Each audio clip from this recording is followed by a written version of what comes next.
Αρχαίο θέατρο Μακίνιας. Σε ένα μικρό πλάτωμα της Ακρόπολης της αρχαίας Μακίνιας βρίσκεται το αρχαίο θέατρο Μακίνιας. Από τα εδόλια του θεάτρου μπορεί κανείς να θαυμάσει τη θέα προς τον Πατραϊκό και Κορινθιακό κόλπο, τη γέφυρα Ρίου Αντιρίου, αλλά και τα βουνά της Αχαΐας, Παναχαϊκό και Ερήμανθο.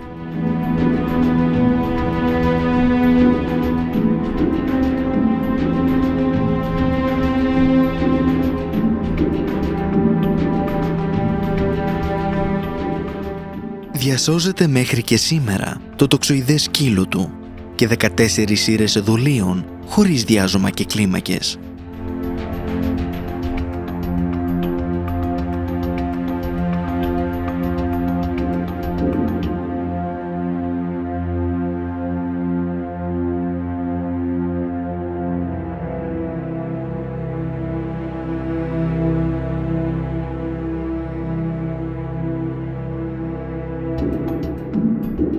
Πιστεύετε ότι χρησιμοποιούνταν και ως βουλευτήριο.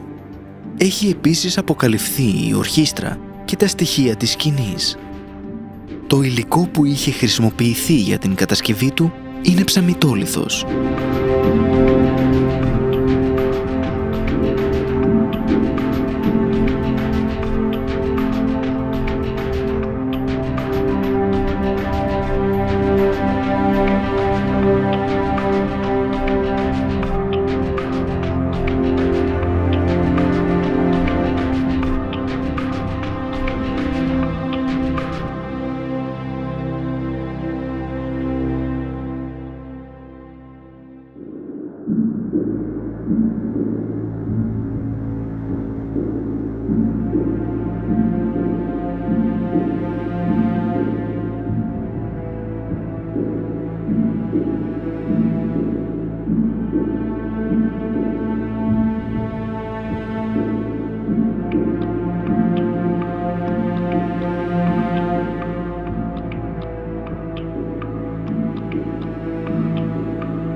Στο υψηλότερο σημείο του θεάτρου υπήρχαν 3 ευθύγραμμες και παράλληλες σειρές καθισμάτων με στηρίγματα στην πλάτη, όπου προφανώς κάθονταν οι επίσημοι, ενώ μπροστά από αυτές υπήρχε πέτρινος θρόνος για το τιμόμενο πρόσωπο.